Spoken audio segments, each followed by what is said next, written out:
Sean bienvenidos una vez más al estudio de la lección de la escuela sabática. Es un placer saludarles una vez más y poder compartir con ustedes los comentarios que Dios permite que demos en relación a las preguntas de la lección correspondiente para cada oportunidad.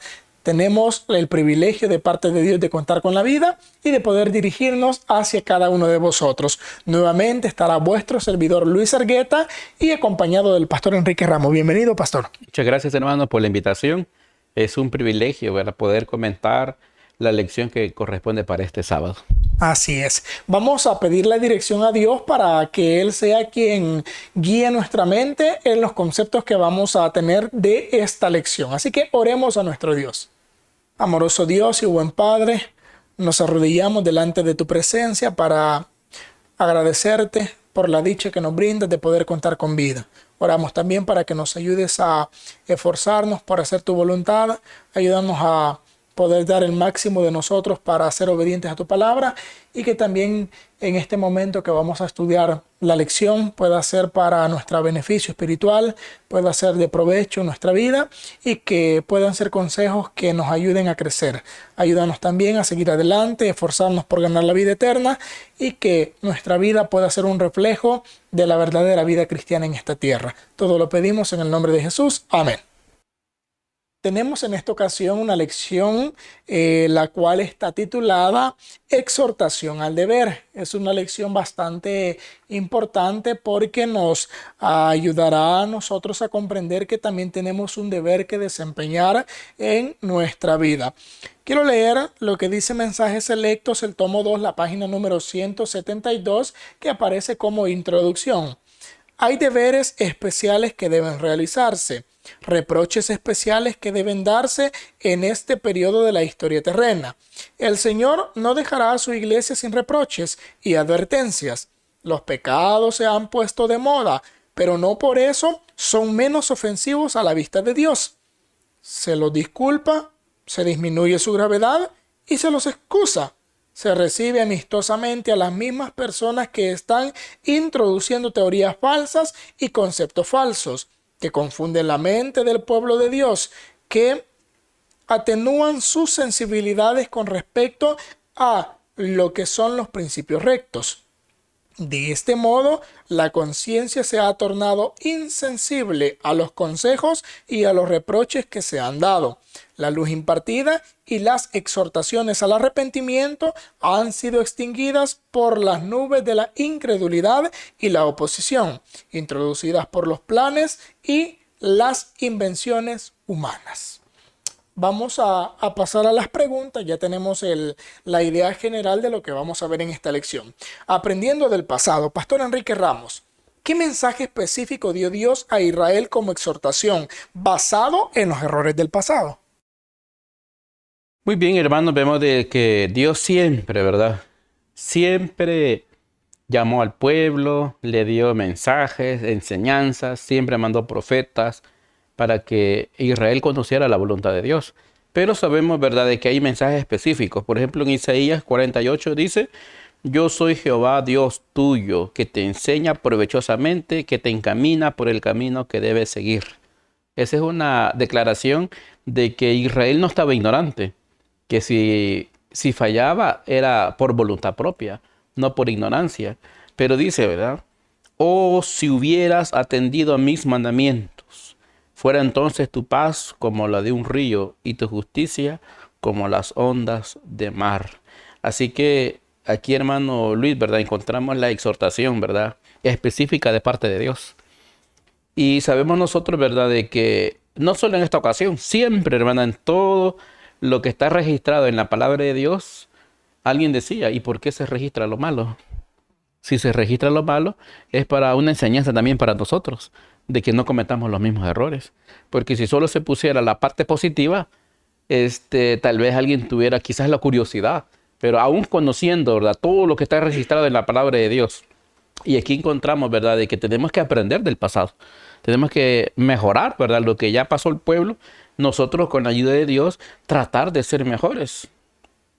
Porque también la nota dice, ¿verdad?, el Señor distingue claramente entre los obedientes y los desobedientes. Así que el mensaje específico de exhortación fue ese, ¿verdad? Si tan solo hubieras obedecido, fuera una gran diferencia la vida que estuviera llevando el pueblo. Porque Dios siempre eligió a su pueblo para que fuera una luz para las demás naciones, que las demás distinguieran la diferencia de servir al verdadero Dios. Pero por desobedientes es que pasaban tantas situaciones difíciles que eran sometidos por otras naciones. Pero el Señor dice, si tan solo hubieras obedecido, fue el mensaje de exhortación de Dios al pueblo.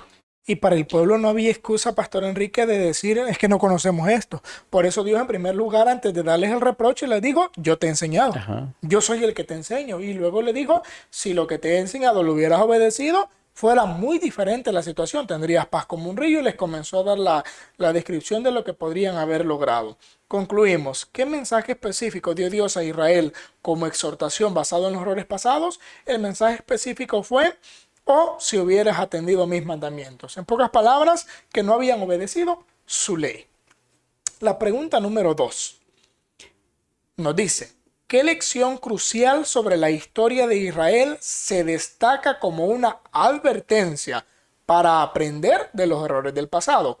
Primero hay que ver la condición del pueblo, con ventajas, con grandes privilegios, pero la nota de Profetas y Reyes en la página 235 dice, todos los habitantes de Judá eran personas sin mérito. O sea, prácticamente, Pastor Enrique Ramos, a pesar de todas las bendiciones que habían tenido, no quisieron acatar las recomendaciones. Y eso los presentaba delante de Dios como personas sin mérito.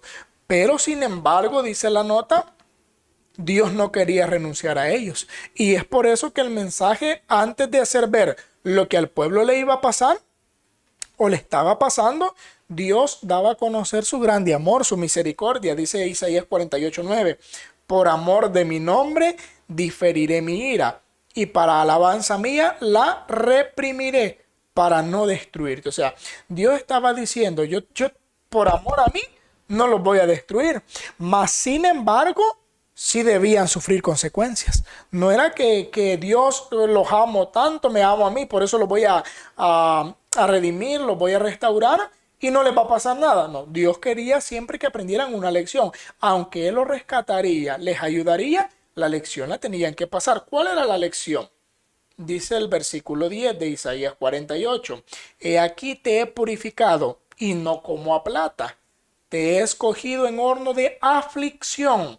Por mí, por amor de mí mismo, lo haré. O sea, Pastor Enrique, hay ocasiones en las que por el amor también que Dios nos tiene, Él permite que nos llegue cierto castigo o cierta aflicción a nuestra vida, para que no sea amancillado mi nombre y mi honra no la daré a otro. También a veces el propósito es para que el nombre de Dios no sea blasfemado por el mal comportamiento de su pueblo. Dios permite que uno tenga que sufrir ciertas cosas. Al pueblo de Israel no era la voluntad de Dios, no era el deseo de Dios, mas sin embargo el pueblo era necesario que pasara ciertas dificultades para enmendar sus errores. Por eso la pregunta nos dice que estos errores nos sirven para que nosotros aprendamos y los enmendemos, lo que mencionaba Pastor Enrique Ramos. ¿Por qué hay experiencias malas escritas en la Biblia? Es para que nosotros aprendamos de los errores que cometieron los demás, no para practicarlos, sino para evitarlos y que las consecuencias tampoco las tengamos que padecer nosotros. Siempre el amor de Dios está destacado. Eso es un hecho. Pero también está destacado las consecuencias de las acciones que nosotros cometemos. Hay un comentario más, Pastor Enrique. Sí vemos, hermano Luis, de que a pesar de todo el conocimiento que el pueblo tenía de parte de Dios, el pueblo siempre falló. Y cuando estudiamos la historia de los jueces, en la lección anterior, ¿verdad? En la cartilla anterior, siempre fallaban. Aunque miraban evidencias del poder de Dios, siempre el pueblo se desviaba del camino correcto. Y aquí nos damos cuenta, ¿verdad?, de que era el amor de Dios el que sostenía a ese pueblo. Ahora, también el apóstol Pablo escribe en Romanos 15:4, cuando dice que todo lo que antes fue escrito, para nuestra enseñanza fue escrito, para que a través del consuelo de las escrituras tengamos, dice, esperanza. Así que, hermano, ¿verdad?, nos damos cuenta, ¿verdad?, que hay lecciones cruciales en la historia de Israel, lecciones muy duras que tuvo que pasar, castigos severos que pasaron, pero siempre fue por desobediente. pero Dios siempre sostenía al pueblo, siempre mantenía, ¿verdad?, a un pequeño grupo de fieles para que, como dice la nota, para que a través de ese pueblo el nombre de Dios fuera ensalzado entre los paganos. Así que era el propósito de Dios, ¿verdad? Darse a conocer a través del pueblo. Y por eso Dios, dice al final de la nota, siempre mandaba profetas para que le diera a conocer cuál era su voluntad y el llamado a arrepentirse. Así es. Concluimos entonces la respuesta. ¿Qué lección crucial sobre la historia de Israel se destaca como una advertencia para aprender de los errores pasados? Pues la lección es la lección de la aflicción por la que pasaba el pueblo de Dios cuando era infiel. Pregunta número 3. Representar a Dios ante el mundo es el subtítulo. Según Isaías, ¿cuál era el papel del siervo de Dios ante el mundo? ¿Y cuál es la misión de sus siervos todavía hoy? Muy bien, vemos de que había un papel, ¿verdad?, importante. Dice Isaías 49:6, y él me dijo, es poco lo que me pides a mí, siervo mío, para restaurar las tribus de Jacob, hacer que los sobrevivientes de Israel regresen. También te haré luz para las naciones, para que lleves mi salvación hasta los confines de la tierra. Así que había un papel, ¿verdad?, que tenía que realizar el siervo de Dios ante el mundo, y el propósito era representarlo. Aquí habla acerca de la obra, ¿verdad?, también que se tenía que realizar para restaurar las tribus, ¿verdad?, de Jacob. Es interesante, hermano Luis, notar, ¿verdad?, cómo Dios lleva todo este proceso. Siempre había un castigo, pero después había una restauración. Siempre, ¿verdad?, en Asiria también, ¿verdad?, eran castigados. También, ¿verdad?, el otro pueblo, ¿verdad?, Samaria también fue llevado, ¿verdad?, cautivo. Babilonia llevó, ¿verdad?, al pueblo, ¿verdad?, de Judá también cautivo, pero Dios siempre traía, ¿verdad?, a su pueblo. Siempre había una restauración. Y lo importante también que menciona, ¿verdad?, es de que tenía que ser luz para las naciones, para que lleves mi salvación hasta los confines de la tierra. Esto ya está hablando no solamente algo parcial solo para el pueblo, sino que está hablando de la obra, ¿verdad?, del Mesías para todo el mundo. Porque dice hasta los confines de la tierra. Ya no hace una excepción, ¿verdad? Decir, este pueblo sí, este no, sino que habla de una obra que se va a hacer, una obra mundial, que se predique, ¿verdad?, el evangelio, para que todos, ¿verdad?, sean una luz. Y ese es el deber, como dice la subpregunta. ¿Cuál es la misión de sus siervos todavía hoy? Si en aquel tiempo, ¿verdad?, Israel era considerado, ¿verdad?, un medio para poder dar a conocer la voluntad de Dios, ahora también, como iglesia, tenemos el deber de dar a conocer el nombre de Dios ante todas las personas, ¿verdad?, que lo rodean. Dice una parte de la nota, ya en el final hay una pregunta. ¿Ha sido la iglesia enseñada por Dios a saber cuál es su deber y reflejar la luz que ha recibido? Claro que sí, ¿verdad? Hay instrucciones, hay enseñanza y algo ya por naturaleza. Al conocer de Dios, nuestro deber es dar a conocer a ese Dios que nosotros alabamos y glorificamos. Así es. ¿Cuál era el papel del siervo de Dios ante el mundo? En conclusión, restaurar el pueblo, regresar a los sobrevivientes, mencionaba en esa parte, y ser luz y salvación de las naciones. ¿Y cuál es la misión de sus siervos todavía hoy? Pues la misma misión. Pregunta número 4. ¿Cuál es la promesa en cuanto a la misión de representar a Dios ante el mundo? Ahora aquí vamos con una promesa. La promesa que nosotros encontramos en Isaías 49:8 es dada por Dios. Así dice el Señor, comienza. O sea, es una promesa dada al cumplir la misión. ¿Cuál es la misión? Hablábamos en una pregunta anterior, representar a Dios delante de las naciones. Y esa representación debe ser hecha no solo por palabras, sino también por la práctica de lo que nosotros conocemos. El compartir el mensaje de Dios, el cumplir esa misión trae una promesa. Dice, en el momento oportuno te respondí, en el día de salvación te ayudé, te protegeré y te daré por pacto al pueblo para que restaures la tierra, para que vuelvas a repartir las herencias desoladas. O sea, la misión está. Hay que hacer esto, hay que hacer lo otro, lograrás esto, lograrás lo otro, pero también se da la promesa y hay una promesa de ayuda divina. Es la promesa de que siempre vamos a ser ayudados y protegidos. Cuando Jesús dio la misión, esta misma misión, solo que en otras palabras, Pastor Enrique Ramos, Jesús dijo, cuando hagan esto y esto y esto, he aquí dijo, yo estaré con vosotros todos los días hasta el fin del mundo. O sea, la promesa que fue dada es la promesa de la dirección divina, la compañía de Dios, la ayuda que vamos a tener en el cumplimiento de esa misión y también la protección que vamos a tener de Dios. Todas esas son promesas que se han ido cumpliendo. La nota nos habla que todas estas promesas, tanto la promesa que el Evangelio llegaría a todas las naciones, se ha ido cumpliendo, como también la promesa de la protección divina y del cuidado de Dios. Se ha ido cumpliendo, a través avanzan las generaciones.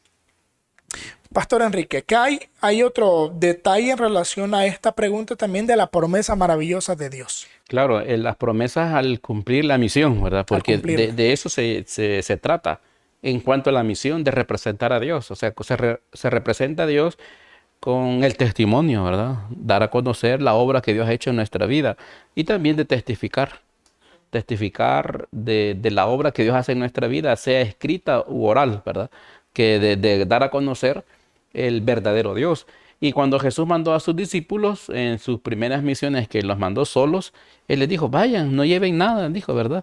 No lleven comida, no lleven más ropa, no lleven nada. Que lo que les daba a conocer es que la protección de Dios siempre iba a estar con ellos. Y esa promesa está también para cada uno de nosotros. La protección de Dios, que Él nos va a ayudar en todas nuestras necesidades, aún se mantienen. Pero eso es cuando cumplimos la misión, ¿verdad?, de representar a Dios ante el mundo. Así que el propósito de Dios es tener un pueblo que dedique, ¿verdad?, un espacio de su tiempo para hacer obra misionera, para dar a conocerlo ante sus familiares, sus vecinos y hasta donde está a su alcance y se llevará a cabo, pues a nivel mundial. Así es. Entonces, ¿cuál es la promesa en cuanto a la misión de representar a Dios ante el mundo? La promesa de la compañía, la ayuda y la protección de Dios. Pregunta número 5. Contestando al llamado divino. Pastor Enrique, ¿cuál fue la exhortación de Dios al pueblo de Israel y cómo se relaciona con su llamado divino? Muy bien, vemos aquí hasta el consejo que da en Isaías 51:2. Dice, mirad a Abraham vuestro padre y a Sara que dio a luz, porque cuando no era más que uno solo, lo llamé y lo bendije y lo multipliqué. Aquí, hermano Luis, analizamos, ¿verdad?, de que Dios vio algo bueno en Abraham, ¿verdad?, cuando aún estaba en la casa de su padre, y Dios de ahí lo llamó. Lo llamó siendo ya un hombre de edad. Sí. Aproximadamente tenía unos 75 años cuando lo llamó y le dijo, sal, ¿verdad?, de tu tierra, de tu parentela, al lugar que yo te voy a mostrar. Abraham nos preguntó, ¿cuál es el lugar? Cuando uno lo mandan a una misión, uno pregunta, ¿a ¿A dónde voy a dónde? llegar, verdad? ¿Qué voy a hacer? ¿Cuál es la ruta? ¿Dónde me voy a quedar? Pero Abraham, no, él salió, dice la Biblia, sin saber para dónde iba. Y siendo él solo, pero tenía la promesa de que su descendencia iba a ser como las estrellas del cielo. Así que Abraham confió en Dios, dio a conocer a Dios, porque cuando estudiamos la historia de Abraham, nos damos cuenta que al lugar que él llegaba, levantaba un altar.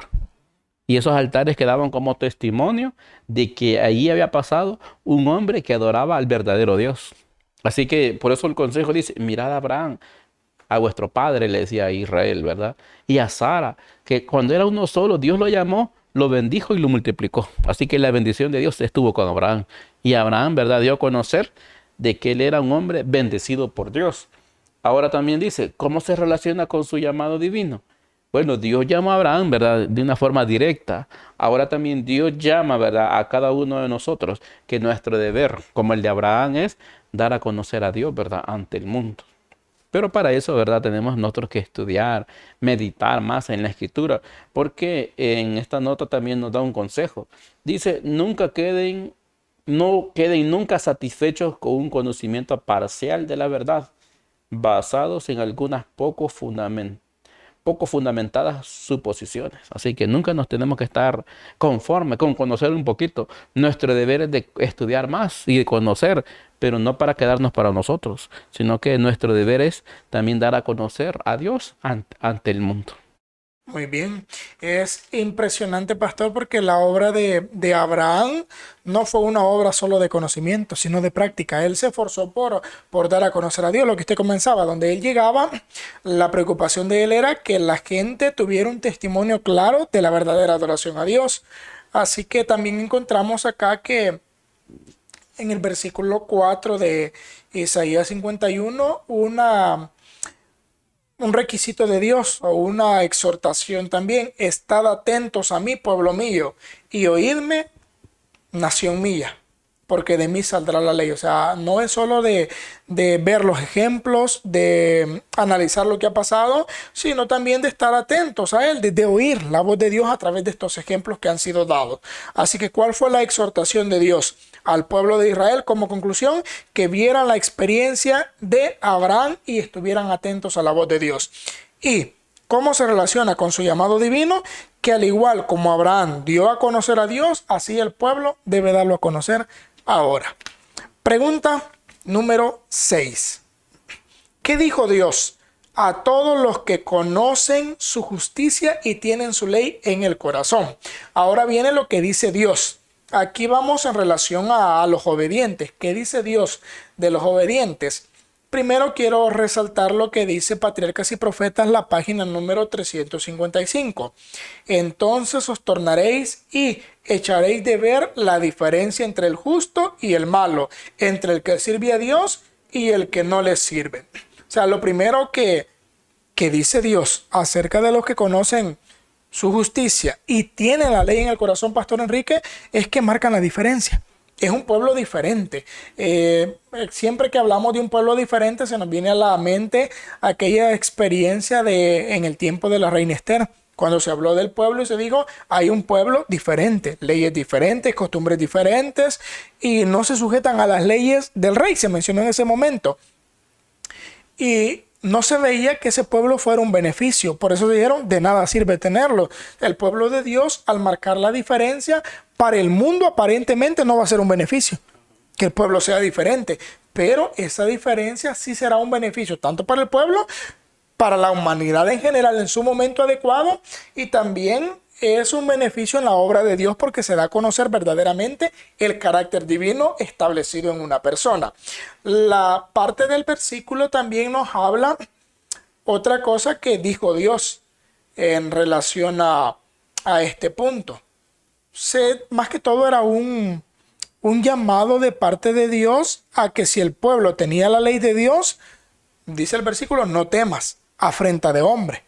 Aparte de eso se decía: ni desmayes por sus ultrajes. Siempre presentó que al marcar la diferencia iba a haber oposición. La oposición decía, por eso Dios le enfocaba: no tengas miedo, la afrenta va a estar, los ultrajes van a estar, siempre se va a hablar de ustedes, pero no teman. Y luego les decía: yo soy vuestro consolador. Y así una pregunta, Pastor Enrique Ramos. Esta pregunta es bien interesante.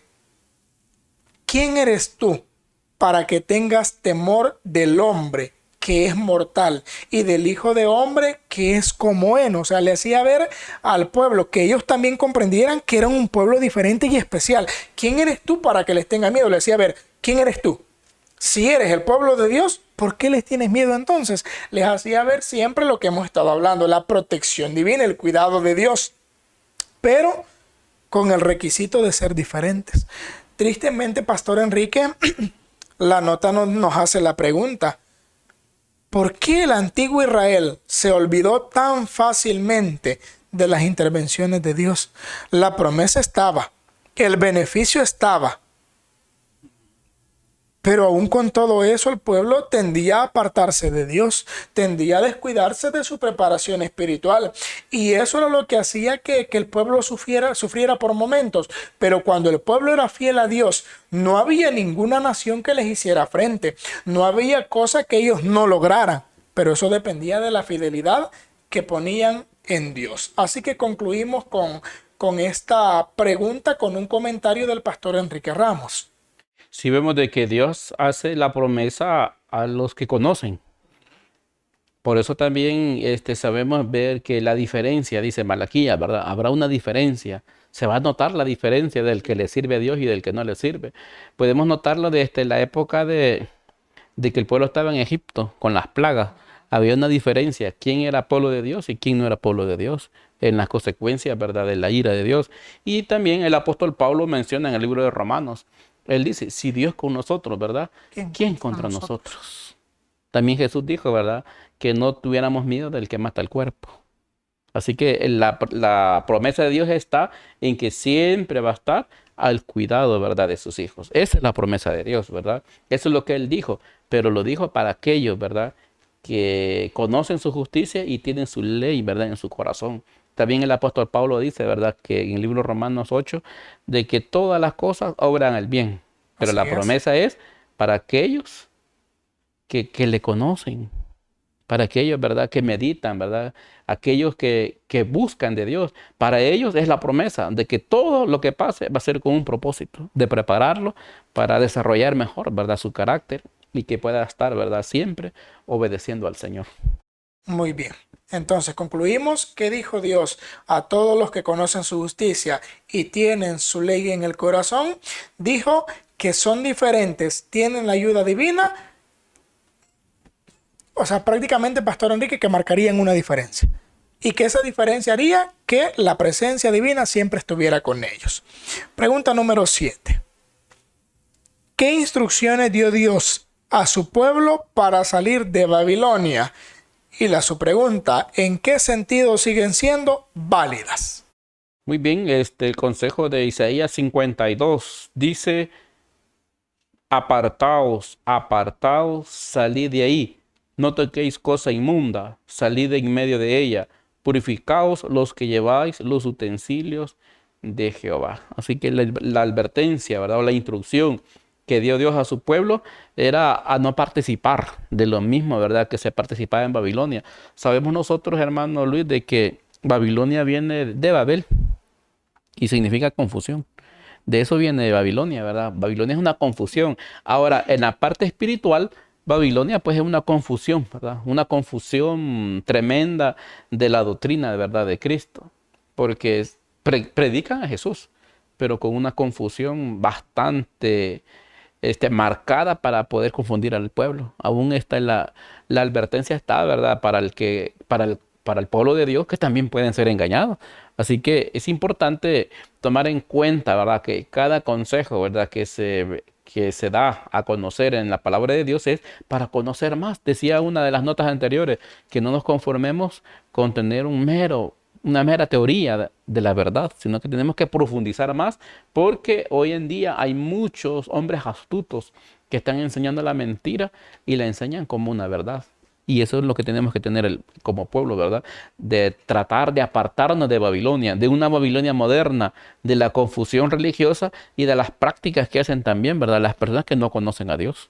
Ese es el llamado a salir de en medio de ellos, a no practicar lo mismo que practica la Babilonia moderna. Ahora dice la subpregunta, ¿en qué sentido siguen siendo válidas? Bueno, la nota dice también, no podemos ser mitad del Señor y mitad del mundo. No somos del pueblo de Dios a menos que lo seamos totalmente. Así que esas instrucciones siguen siendo válidas para nuestro tiempo, de apartarnos y de salir de Babilonia, que son también un mensaje, ¿verdad?, importante, como un refuerzo, ¿verdad?, al tercer mensaje angélico, de salir, ¿verdad?, y no tocar eso inmundo, no practicar lo mismo que hace Babilonia y ser un pueblo diferente, como decíamos de la pregunta anterior, dar a conocer que somos diferentes porque conocemos de la palabra del Señor. Así es. Así que concluimos qué instrucción dio Dios a su pueblo para salir de Babilonia, apartarse y no participar de los mismos pecados que hay ahí. ¿Y en qué sentido siguen siendo válidas? De acuerdo a lo que vimos, en todo sentido. Así como fueron válidas en ese momento, son válidas para nosotros en este tiempo. Así es como llegamos, hermanos, a la conclusión de esta lección. Lo dije al inicio, es una lección importante porque es una exhortación a nosotros para aplicar estos consejos y también para cumplir el deber por el cual hemos sido llamados. Vamos a finalizar orando a nuestro Dios para agradecerle por la dicha que nos ha dado de tener este estudio. Padre, que moras en las alturas de los cielos, invocamos tu nombre para agradecer, Señor, por este estudio que hemos tenido de la escuela sabática. Ayúdanos a comprender también cuál es nuestro deber. Sabemos que Tenemos que dar a conocer, Señor, tu nombre ante el mundo que nos rodea. Pero te pedimos tu ayuda y la presencia de tu Espíritu Santo para poderlo hacer de la mejor manera. Ayúdanos a ser instrumentos en tus manos. Sabemos que solos no podemos. Por eso te suplicamos que seas tú el que nos pueda moldear de acuerdo a tu voluntad y que nos puedas utilizar como instrumentos para llevar este mensaje a todas las personas que lo necesitan. Te pedimos, Señor, por tu pueblo, por todos los que sintonizan este programa, por este estudio de la escuela sabática. Te pedimos por los enfermos y por todos los necesitados. En el nombre de Jesús. Amén. Agradecemos a todos por vuestra atención y también nos despedimos en esta ocasión. Vuestro servidor Luis Argueta. Fue un placer haber compartido este estudio y también Pastor Enrique Ramos. Muchas gracias, hermano, por la invitación. Ha sido un privilegio poder colaborar con los comentarios de esta lección de escuela sabática. Así es. Bendiciones para todos.